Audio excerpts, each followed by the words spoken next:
Hola, buenas tardes. Mi nombre es Raquel Fernández y muchísimas gracias por asistir a esta webinar que va a dar nuestro compañero José Fernández. José Fernández es abogado y es uno de los compañeros que está en las oficinas de C Consulting Abogados en Valladolid y León. En la sesión de hoy vamos a hablar de las reclamaciones por lo que todo el mundo conoce el cártel de coches y es aquellas reclamaciones, las posibles reclamaciones contra fabricantes de vehículos por prácticas contrarias a la Ley de Defensa de la Competencia según estableció la Comisión Nacional de los Mercados y la Competencia. Vamos a desarrollar esta presentación con una exposición en primer momento que va a desarrollar José Fernández. Luego, a continuación, abriremos un momento de preguntas que yo le realizaré para poder resolver todas las dudas. En el panel tendrán ustedes una parte donde podrán escribir las preguntas. Si quieren, durante el tiempo que esté realizando la presentación nuestro compañero, pueden ir poniendo ahí las preguntas e iremos filtrándolas para resolver. Como otras veces decimos, cualquier otra duda que tengan, estamos a su disposición. Y nada, muchísimas gracias y esperemos que sea de utilidad esta ponencia. Muchísimas gracias. José, cuando quieras. Buenas tardes, gracias Raquel por tu presentación y gracias a todos los asistentes por estar a estas horas, a las 4 de la tarde, para escuchar esta pequeña charla sobre lo que coloquialmente todos conocemos como cártel de coches, que técnicamente es cártel de fabricantes de automóviles. O sea que, bueno, nadie dice me voy a ir en mi automóvil a casa, me voy en coche, ¿no? Pues entonces le hemos utilizado este nombre un poco más coloquial. Y voy a intentar que sea, porque hay entre los asistentes no solamente abogados, sino hay un poco de diferentes tipos o tipologías de respecto a su conocimiento en materia de derecho. Y aunque parece fácil, pero no debemos olvidar que esto es un tema, como es el cártel de fabricantes de automóviles, que afecta al derecho a la competencia, por lo tanto es una cuestión jurídica y lo voy a intentar hacer lo más comprensible posible, pero sin olvidar que esto de lo que vamos a hablar hoy es de una cuestión jurídica y un tanto áspera, ¿vale? Entonces, bueno, vamos a empezar por lo básico, es decir, ¿qué es un cártel? Así dicho, ¿qué es un cártel? Bueno, pues cártel, la Comisión Nacional del Mercado de la Competencia, que es el organismo que desde el año 2003 está en vigor, sustituyó a la Comisión Nacional de la Competencia, lo define de la siguiente manera. Luego lo vamos a resumir en 2 líneas, que es mucho más sencillo. Lo define como la actividad que consista en coordinar el comportamiento de una empresa en el mercado o influir en los parámetros de competencia a través de conductas tales como, y aquí viene lo importante, la fijación directa o indirecta de precios, de otras condiciones comerciales o de servicio, de cuotas de producción o de venta, los intercambios de información sobre precios a aplicar a cantidades proyectadas, el reparto de mercados, incluidas las pujas fraudulentas, la restricción de las importaciones o las exportaciones o los boicots colectivos, todas ellas comprendidas en el concepto de cártel. Esta es la definición según nuestra Comisión Nacional de los Mercados y de la Competencia. Mucho más sencillo, el magistrado del Juzgado de lo Mercantil número 3 de Valencia, don Eduardo Pastor, lo define más sencillo. Dice, cuando dos o más empresas se conciertan en secreto para evitar competir entre sí. Bueno, pues esto es un cártel.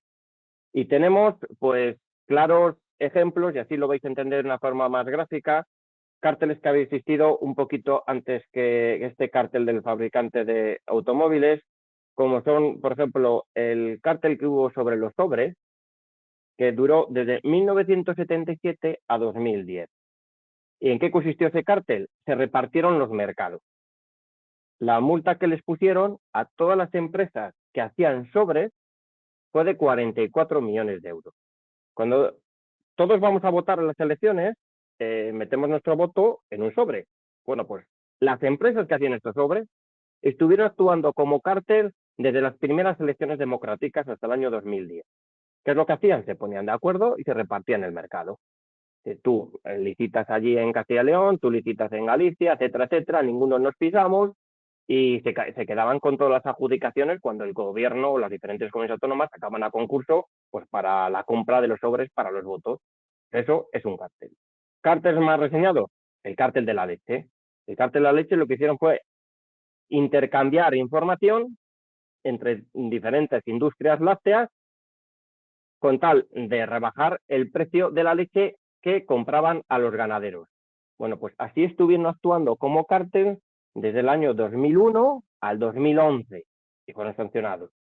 La multa que les pusieron fue de 88 millones de euros.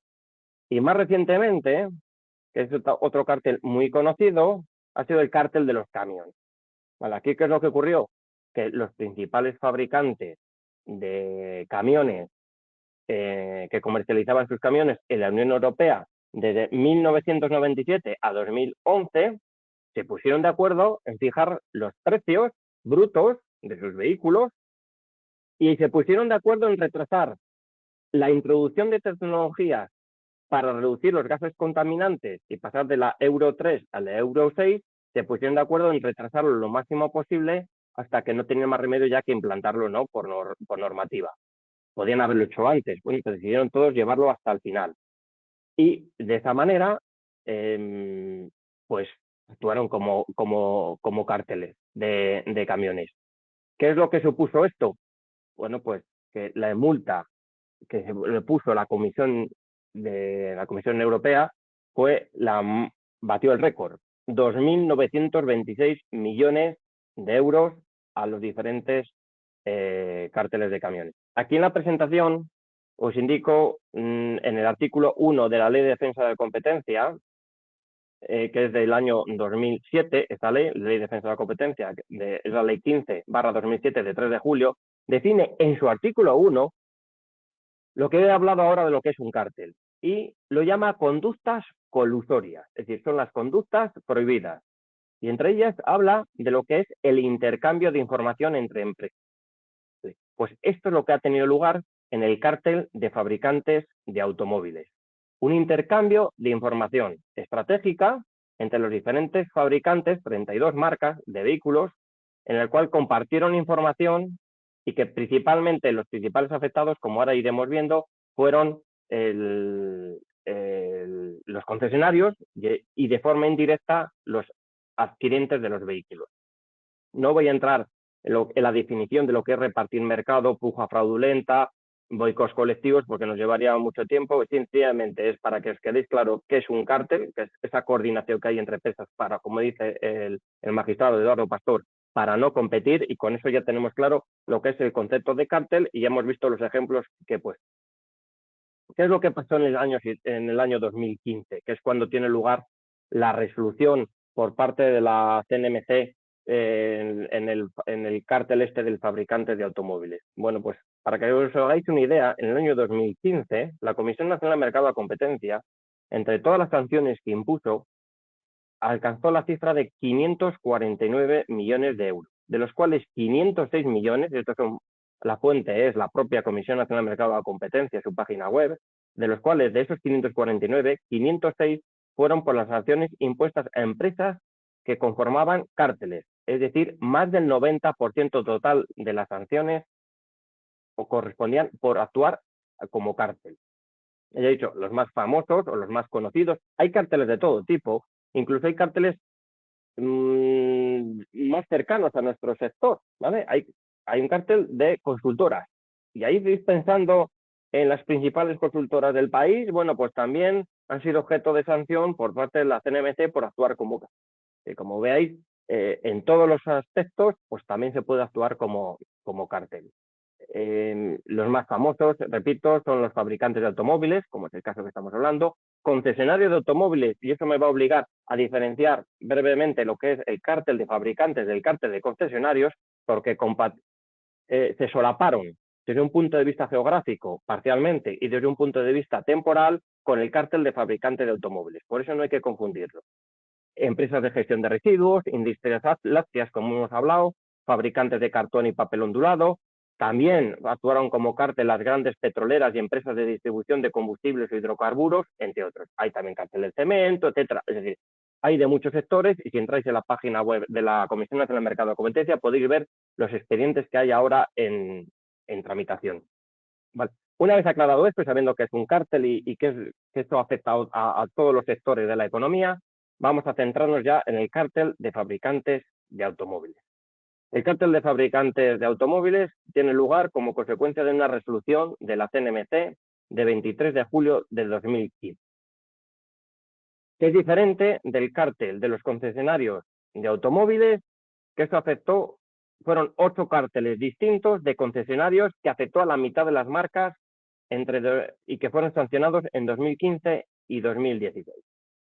El cártel de los fabricantes de automóviles, ¿cómo nace? Bueno, pues ¿cómo nace? Y aquí quiero hablar un poquito de lo que es el programa de clemencia. El programa de clemencia viene regulado en la Ley de Defensa de la Competencia, que para que no me entendáis es el delator, el chivato. Hay una determinada empresa que bien porque puede sospechar que les están investigando o bien porque en ese momento se arrepiente del comportamiento que estaban teniendo y lo que quiere es evitar que si en algún momento les pillan, pues que les impongan una severa multa como la que estamos viendo, entonces se acoge al programa de clemencia que viene regulado en el artículo 65 de la Ley de Defensa de Competencia. ¿Y qué es lo que hace? Se dirige a la Comisión Nacional del Mercado de Competencia y cuenta todo. Es el chivato. Entonces, aquí, ¿qué es lo que ocurrió con el cártel de fabricante de automóviles? Pues fue SEAT. SEAT lo que hace es, aquí lo tenéis, SEAT en el 25 de junio del año 2013 se dirige a la Comisión de la Nacional del Mercado de Competencia y les cuenta qué es lo que estaba pasando. ¿Y en qué consistía? Pues era un cártel de intercambio de información confidencial, futura y estratégica en las áreas de gestión empresarial, postventa y marketing. Y esto infringía el artículo 1, como hemos visto, la Ley de Defensa de Competencia, que es intercambio de información, y al mismo tiempo el artículo 101 del Tratado de Funcionamiento de la Unión Europea. Y dio lugar a que 2 años después, en el año 2015, la Comisión Nacional del Mercado de Competencia dictase esa resolución, la S/482/13 de fabricantes de automóviles, en la cual, a la vista de esa conducta colusoria, que ya hemos hablado, intercambio de información entre las empresas, dio lugar a una sanción de 131 millones de euros. ¿Y a quién sancionó? Pues sancionó a 18 filiales de fabricantes de automóviles que operaban en España y 2 consultoras. En concreto, las 2 consultoras fueron Snap-on Business Solutions SL y Urban Science España SLU. Y eximió del pago de la multa a las beneficiarias del programa de clemencia, es decir, a SEAT y al resto de compañías miembros del grupo Volkswagen. ¿A quiénes afectó? Pues ahí lo veis en la exposición que tengo, pues a todas las marcas, ¿vale? Las voy a leer porque son 32, cada uno estará pensando en su coche, y ya repito, es desde febrero del 2006 hasta el 2013, es el periodo cartelizado. ¿Y a qué empresas afectó? Audi, BMW, Chevrolet, Chrysler, Jeep, Dacia, Dodge, Citroën, Fiat, Lancia, Alfa Romeo, Ford, Honda, Hyundai, Lexus, Kia, Mazda, Mercedes, Mini, Mitsubishi, Nissan, Opel, Peugeot, Porsche, Renault, Saab, Seat, Skoda, Smart, Toyota, Volkswagen y Volvo. Todas ellas estuvieron actuando como cártel. Y la conducta que sanciona la Comisión Nacional del Mercado de la Competencia se refiere al mercado de distribución y comercialización de los vehículos automóviles en España por parte de las principales marcas, las que acabo de decir, presentes en el territorio español, es decir, la venta de vehículos automóviles nuevos y usados. Y aquí viene otra cosa que muy importante, recambios y accesorios, así como la prestación de los servicios de postventa realizados por dichas marcas de automóviles en España a través de sus redes oficiales de concesionarios, incluyendo concesionarios independientes de fabricante de la marca en cuestión. ¿Vale? La infracción consistió, como hemos dicho, y quedaros con esto todo el rato, intercambio de información confidencial comercialmente sensible, actual y futura. Altamente desagregada. Los intercambios de información eran parte de un acuerdo complejo que subsume múltiples acuerdos de intercambio de información en ejecución de un plan preconcebido, aprovechando idéntica ocasión generada por foros específicos de comercialización y postventa, utilizando métodos y sistemas de seguimiento con la misma finalidad desde febrero del 2006 hasta agosto de 2003. La información intercambiada entre las empresas incoadas cubría la práctica totalidad de las actividades realizadas por dichas empresas mediante su red de concesionarios: venta de vehículos nuevos usados, prestación de servicios de taller, reparación, mantenimiento y venta de piezas de recambios oficiales. Todo esto era donde afectó este caso. Vale. Como veis, son diferentes comportamientos, pero todo nace de lo mismo: intercambio de información. Entonces, ¿qué es lo que hicieron? En diferentes apartados. Entonces, por un punto de vista, esto es lo que se llama técnicamente círculos del cártel. En el apartado de la distribución comercial, ellos mismos se denominaban, si uno lee las 126 páginas de la resolución de la Comisión Nacional del Mercado de la Competencia, ellos mismos se llamaban Club de Marcas. Y duró desde junio del 2004 hasta junio de 2003. Y al menos tenían 2 reuniones anuales. Hay un número significativo de marcas afectadas, y ahí lo que hacían era llevaban a cabo una estrategia de distribución comercial, los resultados de las marcas, la remuneración y márgenes comerciales a sus redes de concesionarios, con efecto a la fijación de los precios de venta de los automóviles. Eso es lo que dice la Comisión Nacional del Mercado de Competencia. Luego había un segundo anillo que era en el apartado postventa, y lo llamaban Programa de Intercambio de Información de Indicadores Postventa.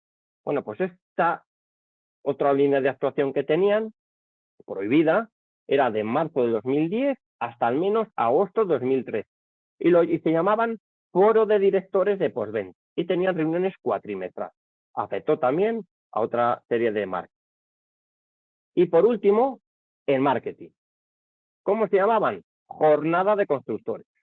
Y duró desde abril de 2010 a marzo de 2011 y al menos tuvieron 3 reuniones. Y ahí, bueno, pues el contenido en este aspecto eran condiciones de las políticas y estrategias comerciales actuales y futuras con respecto al marketing de postventa, campañas de marketing al cliente final, programas de fidelización de clientes y las políticas adoptadas en relación con el canal de venta externa y las mejores prácticas a adoptar por parte de cada una de las citadas marcas.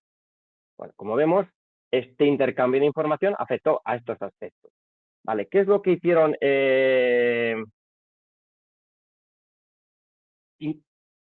Estos 3 círculos, con detalle, la Comisión Nacional constató lo siguiente: que este intercambio de información afectaba lo siguiente: a la rentabilidad y facturación de sus correspondientes redes de concesionarios en total y desglosado por venta de automóviles y actividades de postventa, a los márgenes comerciales y la política de remuneración, a la estructura, características de organización de sus redes de concesionarios, a las condiciones de sus políticas y estrategias comerciales actuales y las futuras, las campañas de marketing al cliente final y los programas de fidelización. Todo ese intercambio de información afectaba a todos estos 6 aspectos. Vale, ¿qué es lo que hicieron todas las marcas? Bueno, pues a esa decisión de la Comisión Nacional del Mercado de la Competencia recurrieron. Recurrieron en un primer momento ante la Sala de lo Contencioso Administrativo de la Audiencia Nacional, que rechazaron sus recursos. Y posteriormente recurrieron todos al Tribunal Supremo. Y el Tribunal Supremo, con sentencias desde el 2019 desde 2020, hasta el 2021, confirmó en todas las marcas la resolución de la Comisión Nacional del Mercado de la Competencia. Solamente faltan 2 recursos pendientes, que es el de Mazda y el de Kia, ¿vale? Entonces, los demás siempre.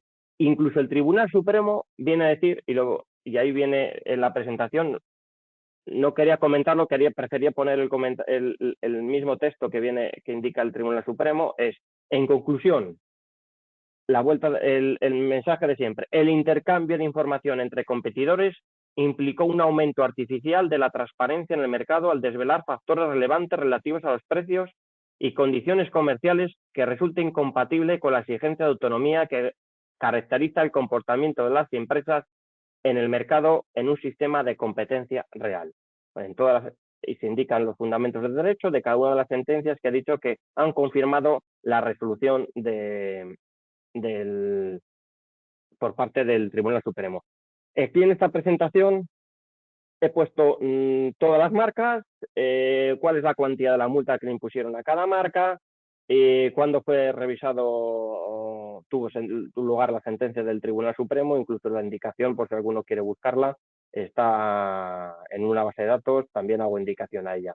La fuente que he utilizado es la del profesor Francisco Marcos, en una publicación que tiene sobre estudios de la Real Academia de la Defensa de la Competencia del año 2022, donde es una de las personas quizás más importantes en España en materia de defensa de la competencia, y en el que os invito a que leáis sus artículos en LinkedIn, porque publica diariamente sobre esta materia. Y entonces, bueno, pues he cogido su cuadro que lo publicó, donde viene, y es muy fácil de leer para todos. Si alguno tiene curiosidad de saber dónde está cada sentencia de cada marca. ¿De acuerdo?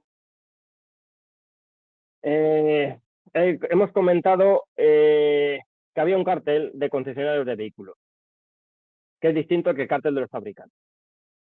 Vale, el cartel de los fabricantes, como he repetido, por eso ha sido un poco áspero todo lo que he contado, el cartel de los fabricantes de automóviles se refiere a ese intercambio de información que afectó principalmente a los concesionarios, es decir, a la distribución mayorista de automóviles y actividades de postventa, taller y recambio.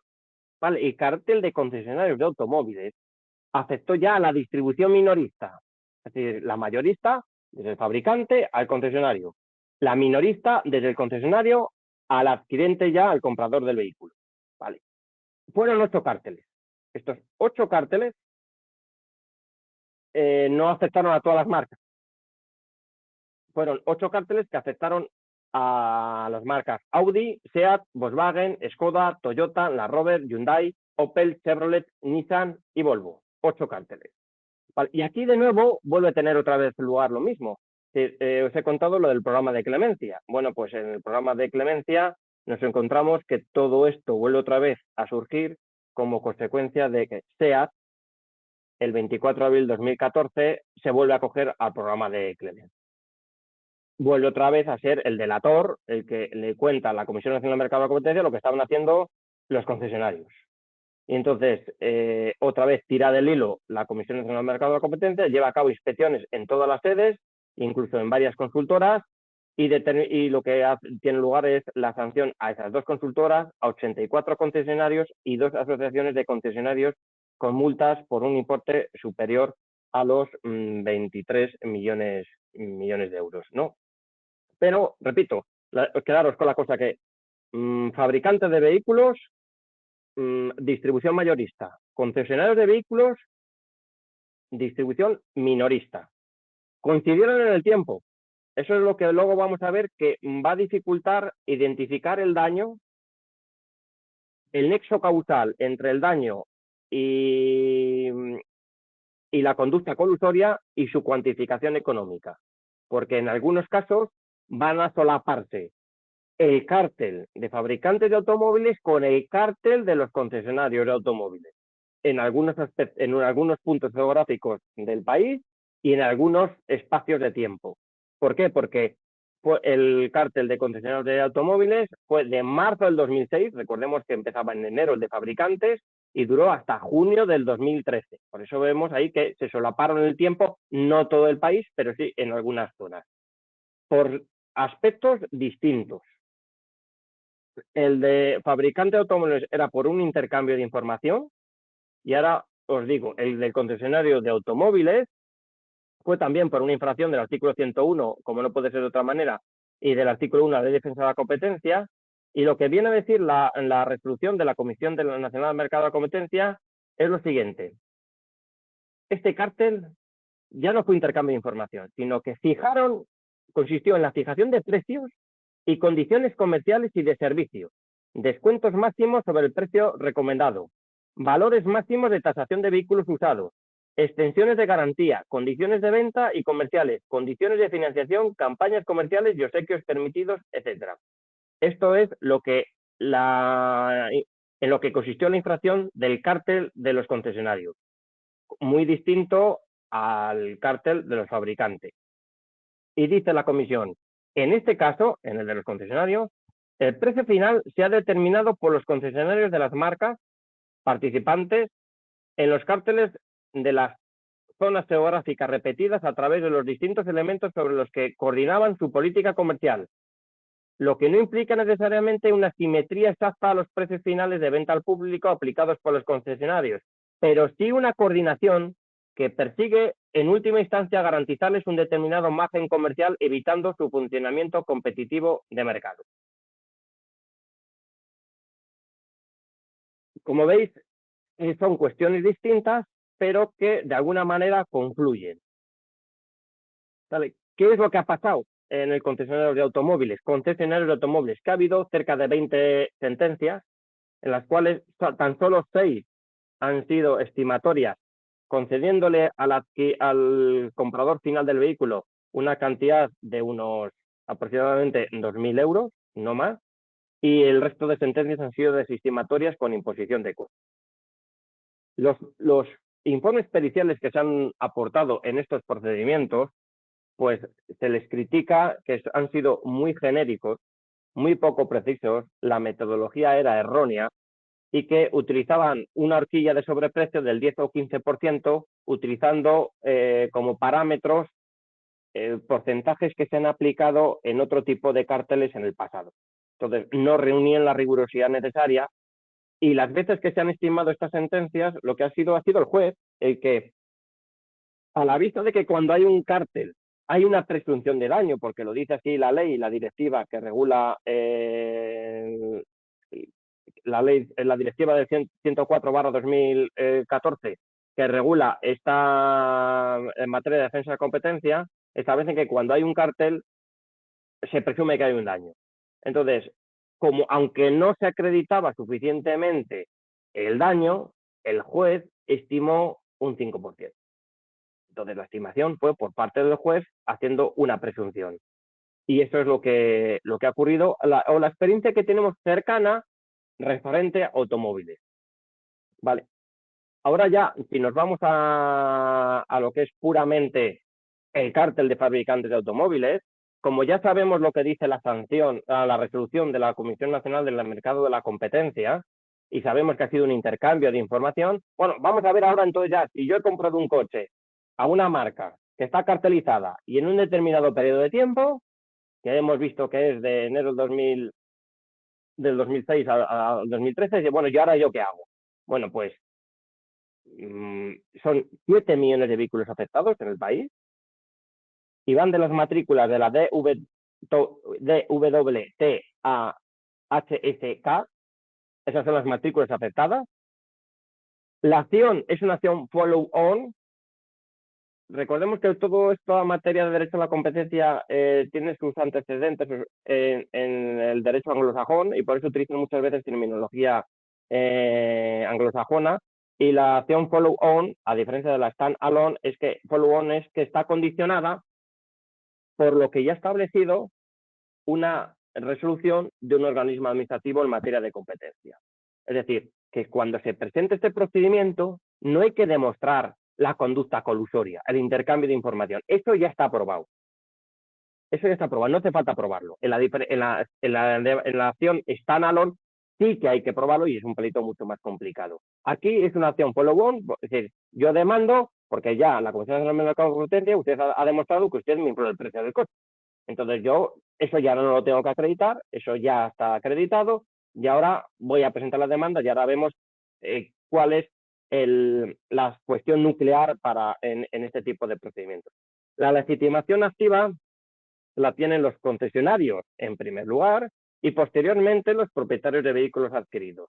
Cuando digo en primer lugar es que directamente el afectado es el concesionario, aunque luego los concesionarios derivaron su impacto de reducción de márgenes de rentabilidad, lo derivaron subiendo el precio de los vehículos a los compradores, ¿vale? Por eso digo que un concesionario, como principal afectado, podría demandar a la marca por el daño que le han ocasionado por este tipo de conducta colusoria. Alguno dirá, hombre, no, nadie va a demandar a su propia marca. Ya, bueno, pero como se trata de hechos del 2006 al 2013, nos podríamos encontrar con que algún concesionario ahora, en la actualidad, que ya no sea concesionario de aquella marca que comercializaba en aquellos años, sí que esté dispuesta a demandar a esa marca, la que estaba en aquel momento. ¿vale? O concesionarios que ya, o establecimientos que ya no tienen ya ninguna concesión, son independientes, son libres, pueden vender cualquier tipo de vehículo. Podrían, en su momento, si eran concesionarios, reclamar a la marca en cuestión de aquellos años. La legitimación pasiva, pues la tienen las 32 marcas de fabricantes de automóviles. En cuanto al procedimiento a seguir, el procedimiento, esto estaba discutido, pero hasta octubre del 2022 ya ha sido resuelto por el Tribunal Supremo en el cuanto que el procedimiento es por razón de la cuantía. Es el artículo 241.1.4, por la condición de consumidor.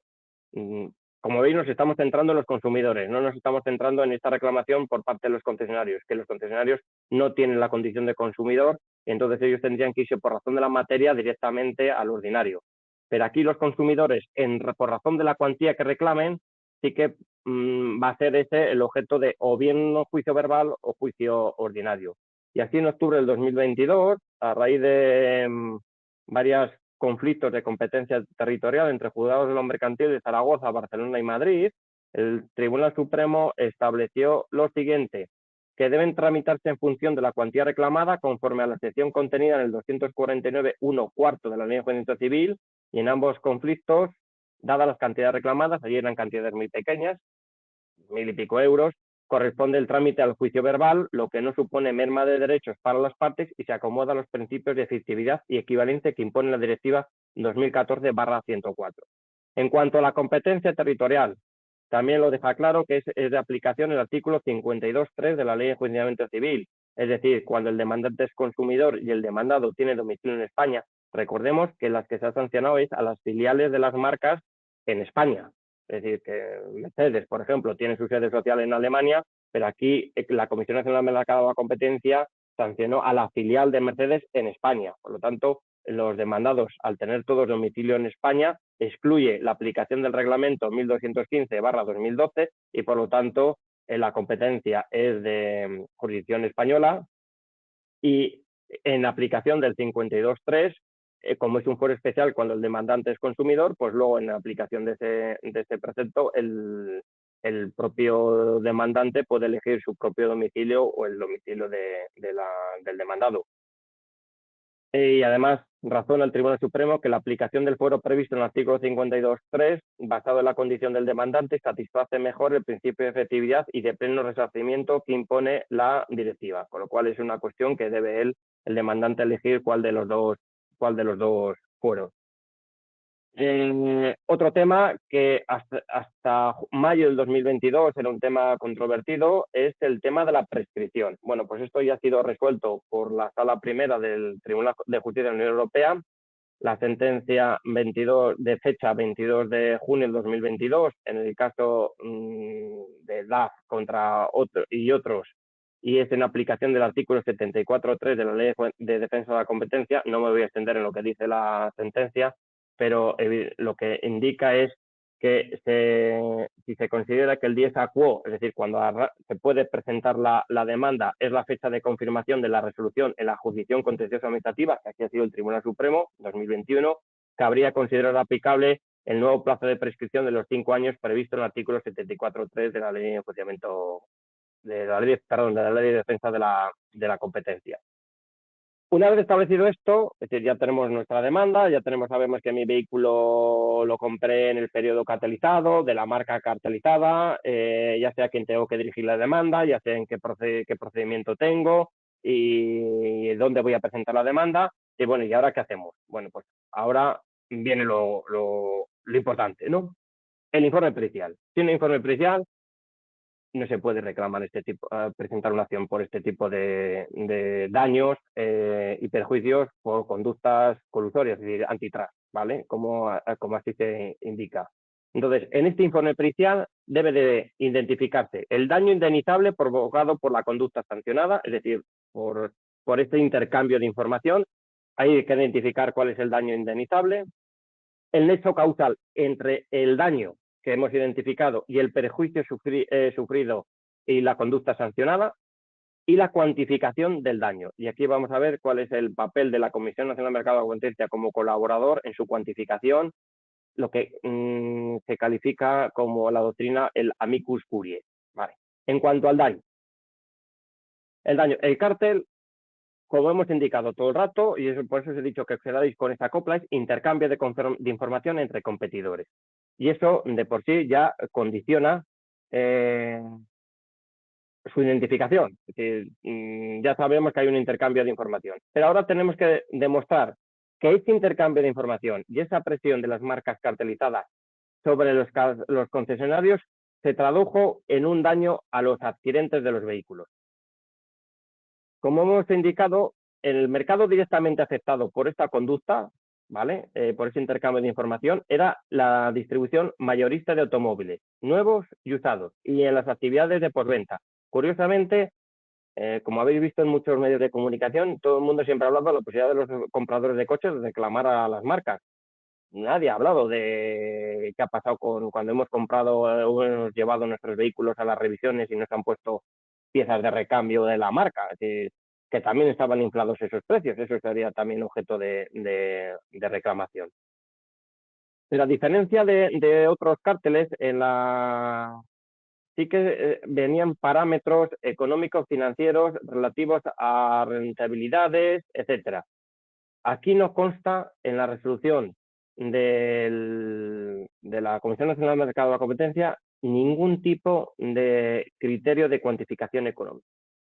Habla cuáles eran las conductas, en qué consistió, pero no aporta ningún dato económico, con lo cual eso luego de cara a la cuantificación va a hacer que se complique el llevar a cabo el análisis o llevar a cabo estos análisis y estas cuantificaciones en términos económicos. Hemos dicho que el principal afectado es el distribuidor, ¿vale? Pero lo lógico es que el distribuidor repercutiese, al reducirle los márgenes de rentabilidad, las marcas, repercutiese esa pérdida de rentabilidad, ese margen, y ese beneficio lo repercutiera, como dice la doctrina, aguas abajo, es decir, a quien, al siguiente de la cadena. Y el siguiente de la cadena es al que le vendo yo el coche. Vale, pero, y aquí ahora entramos en el nexo causal, es decir, la relación de causalidad del cártel con el daño a los accidentes de vehículos. Entonces, acabo de decir ahora mismo que lo lógico es pensar esto, que va aguas abajo. Pero antes hemos hablado del cártel de los concesionarios. Y por eso, si identificamos el daño y queremos unirlo a la conducta colusoria, puede perturbar esta relación el hecho que hubo también un cártel de concesionarios. De algunas de las marcas que estaban implicadas y que coincidieron en el tiempo y en la zona geográfica. Por eso es muy importante que en este nexo causal hay que determinar que este daño tiene como consecuencia de aquí, porque las infracciones son totalmente distintas y son autónomas. Y tiene que acreditarse que fue de esta manera, es decir, esa relación de causalidad, y no de otra manera. Tengamos en cuenta que también coincidió con la parte de la crisis económica y, bueno, pues todas estas cosas hay que tenerlas en cuenta. Y luego, la Comisión Nacional del Mercado de la Competencia, cuando habla de los fabricantes de automóviles, deja claro que no tiene nada que ver con el cártel de los concesionarios. Lo deja así expresamente dicho. Pero claro, el que sea una casualidad, tampoco podemos, sería muy sorprendente, ¿no? Lo lógico es que fuese una reacción espontánea la de los concesionarios como consecuencia del cártel de los fabricantes, si fuera una reacción que hicieron los concesionarios frente a la reducción de márgenes que les impusieron las marcas. Pero esto no se dice en la Comisión Nacional del Mercado de la Competencia. Y si no se dice, pero tampoco nos podemos olvidar de ello. Por eso digo que es un aspecto que habrá que valorarlo, ¿no? Simplemente para lo que sepáis, no todas las marcas coincidieron en los dos cárteles. En los dos cárteles coincidieron Audi, Chevrolet, Hyundai, Mazda, Nissan, Opel, Seat, Skoda, Toyota, Volkswagen y Volvo. Y, por ejemplo, en la de los concesionarios solamente estuvo uno, que fue Land Rover, y ellos no estuvieron en la de los automóviles, en el cártel de fabricantes de automóviles. Por eso digo que estos aspectos deben de ser tenidos en cuenta en el informe pericial. Y pasamos al tercer punto, que es el cálculo del perjuicio a los adquirientes de los automóviles y ver de qué manera se cuantifica. Tenemos que recordar que la propia comisión no habla de las acciones a emprender por los concesionarios, como hemos dicho, ni tampoco de las reclamaciones sobre la venta de automóviles usados, ni tampoco sobre los servicios de postventa y mantenimiento de automóviles. Por eso solamente estamos hablando de este tema, de lo que es la compra del vehículo. Entonces, ese trabajo pericial de ahora de cuantificar, teniendo en cuenta estos problemas de que hemos visto anteriormente, tiene su aquel. Y aquí juega un papel muy importante, como no hay datos en la propia resolución sobre cuantificación, es el papel que pueda hacer la Comisión Nacional del Mercado de la Competencia. ¿Por qué? Porque la Comisión Nacional del Mercado de la Competencia establece en su artículo 64 que tiene obligación de colaborar con la jurisdicción, con los tribunales, a la hora de determinar los daños sufridos por los perjudicados. ¿Vale? Pero los precedentes que se tienen hasta ahora no son del todo optimistas. Solamente se ha recabado el informe de la Comisión Nacional del Mercado de la Competencia en el cártel de los concesionarios por parte del Juzgado Mercantil de Cádiz y, bueno, pues no fue lo deseable. ¿Por qué? Porque, bueno, en principio estuvo hablando sobre la teoría del daño en su informe, es decir, acudió a la doctrina. En segundo lugar, pues hizo una aproximación muy genérica y estándar queriendo corregir un malentendido que engendraba en la propia resolución, la reiteración de resoluciones de la Comisión Nacional del Mercado de la Competencia en varios párrafos, que se lió, entonces quisieron aclararlo vía ese informe. Y luego lo que hizo fue decir, bueno, pues lo que hay que acudir es a la guía de cuantificación de los daños en materia antitrust que publicó la Comisión Europea en el año 2013. Hombre, pues han quedado calvos de todas las orejas, me vais a permitir decirle, pues la guía práctica ya lo sabemos, establece criterios para hacer este tipo de valoraciones cuando estamos ante presencia de cárteles, en el cual son metodologías con fórmulas econométricas complejas y que hay que acudir a ellas porque así lo indica la guía y así es como se ha hecho en el cártel de los camiones. Tampoco debemos de olvidar que quien tiene la potestad para estimar el daño es el juez, no la Comisión Nacional del Mercado de la Competencia. Ellos pueden establecer criterios, pero al fin y al cabo quien determina la indemnización, el daño y perjuicio sufrido es el juez, no la Comisión Nacional. Y por otro lado, tampoco puede convertirse la Comisión Nacional del Mercado de la Competencia en un consultorio que aclare al juez dudas técnicas o de otro tipo que se le planteen en los informes periciales. Ante esa parquedad tampoco puede ser el que lo subsane la Comisión Nacional del Mercado de la Competencia, pero sí que su papel como asesor o como amigo del juez, amicus curiae, sí que viene regulado en la Ley de Defensa de la Competencia y dado que en esta resolución sobre el cártel de fabricante de automóviles no existen cuantificaciones económicas ni criterios, eso está en la información, más bien es una información que se está capada, que está dentro del expediente, que no se ha hecho pública, pues lo lógico es solicitarle ese tipo de información. Hay un precedente sobre esto, sobre el que haya muchos datos que no los perjudicados cuando son víctimas de un cártel no tienen. Es lo que la doctrina califica la simetría de información. Es decir, todos que somos consumidores, que somos objeto de multitud de cárteles, si mañana queremos reclamar por el daño y perjuicio sufrido, nos encontramos con que una carencia de información absoluta.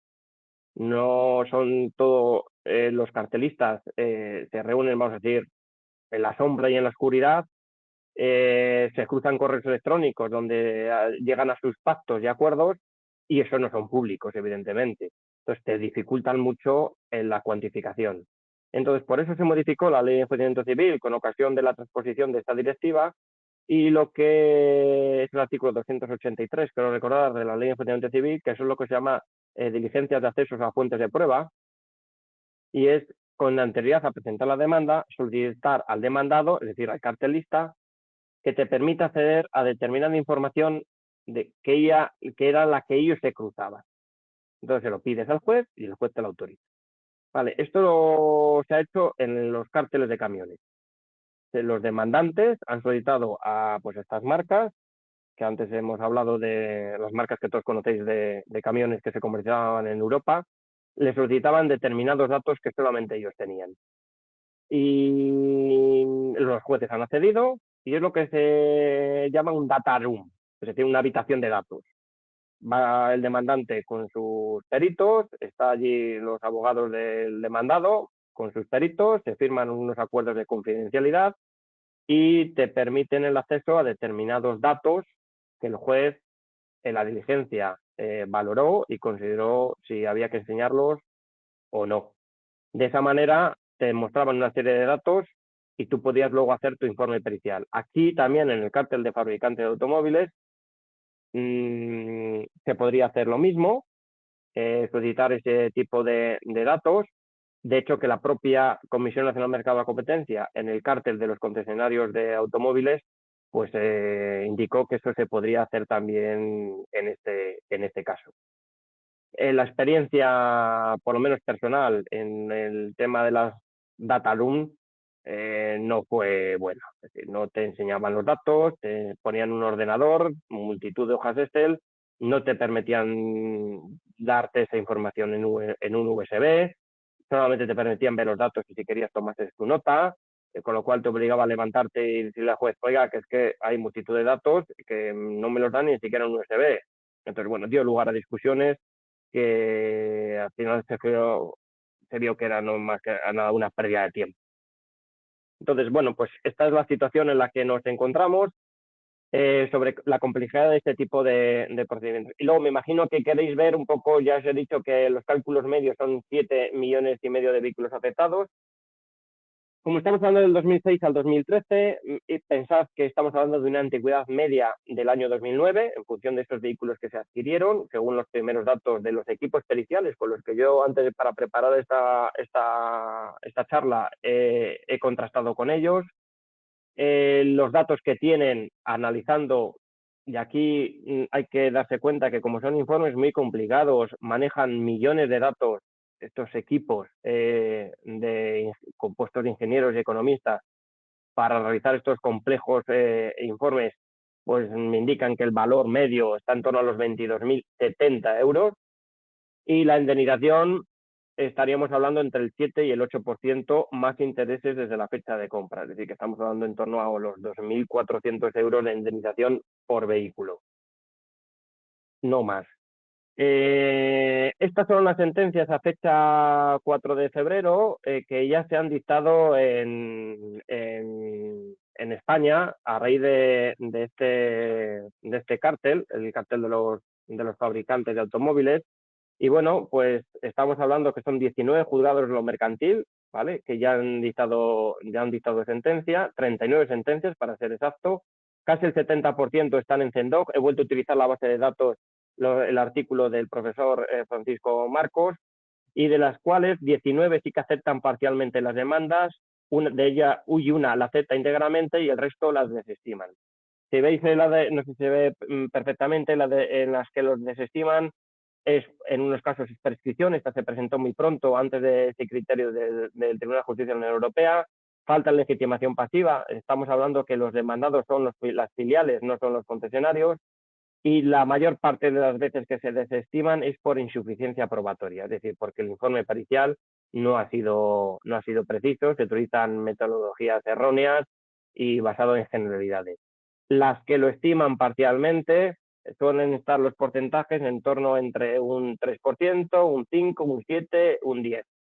Como ejemplo os diré, a ver si tengo la otra diapositiva en esta, en el cártel de los camiones, el resultado, que os puede servir de referencia, a datos ahora del 4 de febrero, ya son 42 audiencias provinciales las que han resuelto todos los pleitos que se les han presentado y condenan a los fabricantes de camiones por un importe total superior a los 66 millones de euros y se refieren a 9.000 vehículos. Ahí estamos hablando que cada vehículo tiene un importe, un valor medio de en torno a los 80.000 euros, pero que, y esto es lo más importante, el 93% de las sentencias son confirmadas por las audiencias o incluso revisadas al alza. Es decir, el porcentaje de desestimar la demanda es muy pequeño si se tiene en cuenta todas estas circunstancias que hemos hablado de no convocarte a quién demandas ni en el procedimiento, y si tu informe pericial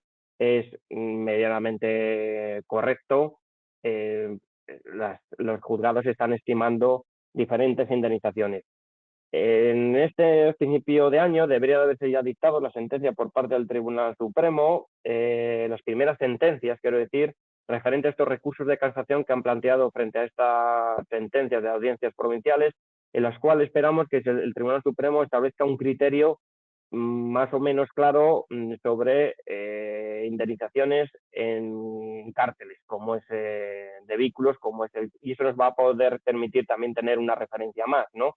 Entonces estamos todos esperando a ver qué es lo que dice el Tribunal Supremo y sobre todo el criterio que va a mantener referente a la estimación judicial por parte del juez cuando establece una indemnización y se aparta del informe pericial del demandante porque considere que, pese a que no está probado suficientemente o cuantificado económicamente el daño, sin embargo, como hay una presunción que establece la ley, que cuando se da tanto el artículo 17.2 de la directiva como en el artículo 76 de la Ley de Defensa de la Competencia, establece que se presume que las infracciones calificadas como cártel causan daños y perjuicios salvo prueba en contrario. Es decir, lo que están acudiendo algunas veces los jueces es hacer ellos una propia estimación en base a toda la prueba practicada, las diferentes periciales, etcétera, y hacen una estimación, y es lo que algunos juzgados han hecho una estimación, en el caso de los cárteles de camiones, de 5%. Hay otros juzgados que han hecho un 10 y han hecho un 15, y por eso, bueno, esperemos a ver qué criterio establece el Tribunal Supremo. Por eso he establecido en la anterior presentación que con cálculos del 7,8 más intereses, estamos hablando que este podría ser más o menos el importe a recibir cualquiera de los perjudicados del comportamiento de las marcas. Ya os he explicado esa información reciente del 4 de febrero, cuántos juzgados se han pronunciado sobre esto. Y recientemente, la semana pasada, también ha habido una sentencia por parte de un juzgado mercantil contra Opel, en el cual ha cedido a casi un 15% de indemnización, pero que son algo más de 3.000 euros de indemnización, pero tengo que indicar lo siguiente, que es que Opel no se presentó en el procedimiento, no contestó a la demanda y por lo tanto el juez estimó la demanda con su informe pericial, es decir, no tuvo nadie que le rebatiese. Esto no es lo normal. Sí que plantearon una declinatoria, el juez rechazó la declinatoria porque entendía que el domicilio era el del demandante al ser consumidor, pero luego Opel no contestó la demanda y por eso creo que ha sido el 17 de febrero cuando ha dictado la sentencia y le han estimado en su integridad la demanda. Esto no es lo normal. Antes de terminar, ¿quiénes son los despachos que están defendiendo a los fabricantes de automóviles? Que alguno puede pensar. Bueno, pues los principales despachos de este país. Ya pensad en Uría, Pérez de Llorca, Garrigues, Cuatro Casas y despachos anglosajones como son Freshfields, está también Juan San Lobel, Baker McKenzie. Bueno, pues son ese tipo de despachos los que están defendiendo a los fabricantes y cuentan además con los mejores equipos periciales como son KPMG y Compact, etcétera. Bueno, este es el escenario y espero que os haya arrojado un poquito de luz sobre lo que es un cártel, lo que es en concreto la conducta que se sancionó como consecuencia de este cártel de los fabricantes, que hay que diferenciarlo del cártel de los concesionarios, que son infracciones totalmente distintas y que una vez aclaradas las dudas desde un punto de vista procesal, lo más importante en este tipo de procedimientos de reclamación de daños en materia de competencia es el informe pericial, que no son fáciles, que son complejos y que lo importante es identificar el daño, el nexo causal y cuantificarlo. Y para eso, bueno, pues espero que os haya ayudado un poquito en todo esto. ¿Vale?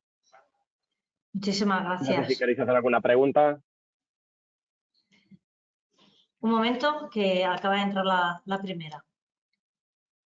Nos hacen una pregunta que si es posible demandar por el segundo comprador. Debe ser un coche que se ha vendido de segunda mano, o sea, el segundo propietario actual, que si tiene legitimación El activa. segundo propietario solamente ha tenido acción contra el primer propietario. Entonces, esto solamente es el primer propietario.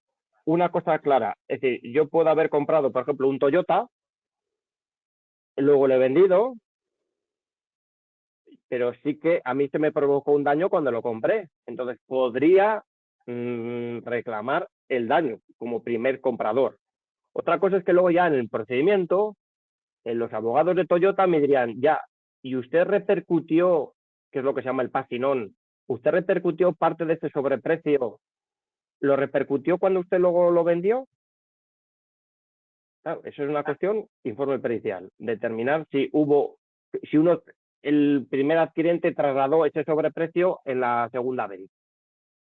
Claro, pero que la legitimación activa la tiene el primero, no el segundo. La tiene el primero, sí. Vale. ¿Alguna otra pregunta? Solamente, mientras que haya alguien más que pregunte, ¿estamos entonces en plazos de prescripción contra todas las... Sí, acabaría en el 2020. Sí, Raquel, acabaría el plazo de prescripción en el año 2026. Como todo plazo de prescripción, se puede evidentemente interrumpir, pero como las sentencias que han confirmado la resolución de la Comisión Nacional del Mercado de Competencia son del año 2020, 2021, pues estaríamos hablando de finales del 2025, 2026. Habría que ver cada marca. Bueno, pues parece que no hay más preguntas. Solamente a modo de resumen, entonces es... Vale, espera un momentito que acaba de entrar una. Vale. Hace una pregunta de que si el titular del vehículo ha fallecido, si la legitimación no la activa la tienen los herederos, en este caso. Es un caso de sucesión, ¿no? Evidentemente, sí, tendrían ellos acción. Aquí el Que principal va- problema quizás se dé en el siguiente, es los documentos que hay que presentar para acreditar la legitimación activa. Hay mucha gente que no tendrá la factura. Uno puede pedir la ficha de tráfico y ver si ese vehículo se matriculó a su nombre. Faltaría entonces determinar el precio. Lo digo porque es que en el cártel de camiones las marcas hacían lo mismo. Es decir, había muchos adquirentes de camiones que ya no tenían las facturas. Y cuando fueron a reclamar las facturas a sus respectivas marcas, como puede ser aquí el caso, pues las marcas alegaban que, oiga, mire, yo no tengo obligación de guardar la documentación pasados más de 5 años, y por lo tanto usted me está pidiendo una documentación del año 2007 y aunque la tengan te van a decir que no la tienes. Es decir, no van a ayudarte sabiendo que les vas a demandar. Pero muchas veces esos vehículos se financiaban. Y entonces, si yo no puedo tener la factura, pero si tengo en tráfico, consta ese vehículo a nombre de quien se matriculó por primera vez, pidiendo la correspondiente certificación en tráfico, y luego, si lo financié, el expediente sí que lo puede tener el banco correspondiente o la financiera de turno. Entonces ahí se vería que yo pagué lo que pagué y que sí que los datos del vehículo, evidentemente. Sí, la persona que nos hace la pregunta dice que sí, que tiene la factura y la declaración de herederos. La declaración de herencia, dice. Entonces entiendo que acreditan. Tiene que acreditar que es heredero y que es el titular de ese vehículo, salvo que se haya adjudicado por indiviso. Pero si se le ha adjudicado a él ese vehículo, entiendo que tiene acción.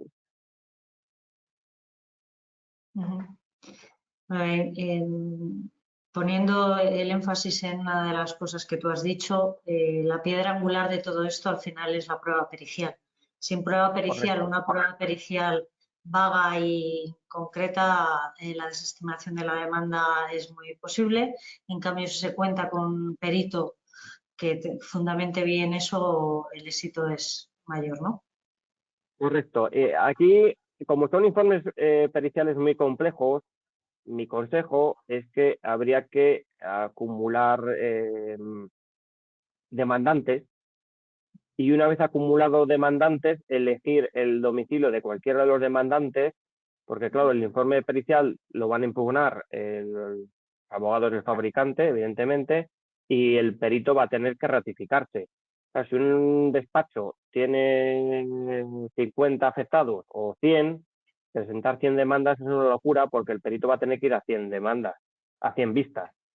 Eso significa que los costes del perito, si ya de por sí el informe son informes caros, si encima hay que añadirle los costes de asistencia a esas 100 vistas, por el importe que va a percibir el perjudicado, pues no va a ser rentable, evidentemente. Por eso mi consejo sería acumular demandantes en una única demanda, por ejemplo, contra un fabricante, es decir, 50 afectados contra Renault, por poner un ejemplo, o 100 contra Renault. Pero bueno, el perito va ese día. Evidentemente, como es por razón de la cuantía del procedimiento, ya saltaría de juicio verbal, teniendo en cuenta los parámetros económicos de los que hemos hablado, saltaría a juicio ordinario por razón de la cuantía que se reclama. Pero el perito va ese día y no va más, el día de la vista.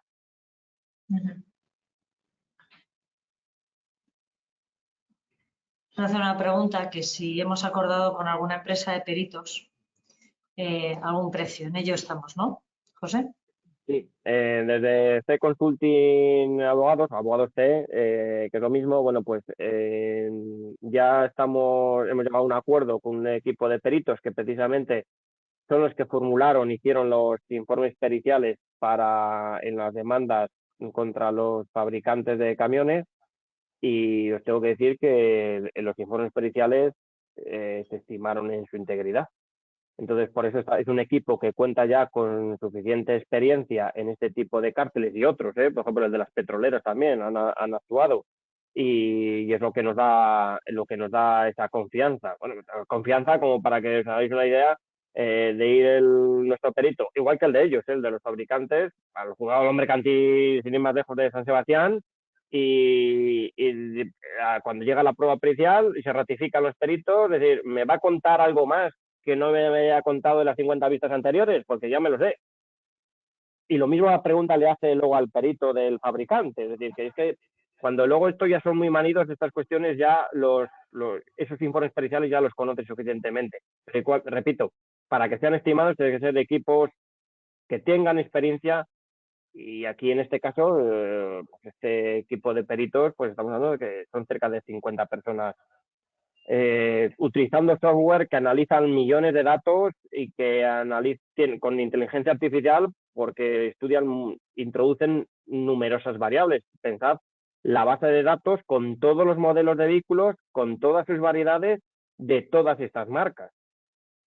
¿Vale? O sea, es complejo el análisis de tanto dato para poder determinar cuál fue el perjuicio y luego al mismo tiempo decirle al juez, oiga, vamos a hacer la hipótesis de qué hubiera ocurrido, cómo hubiera sido el mercado si esta situación de cártel no hubiera tenido lugar.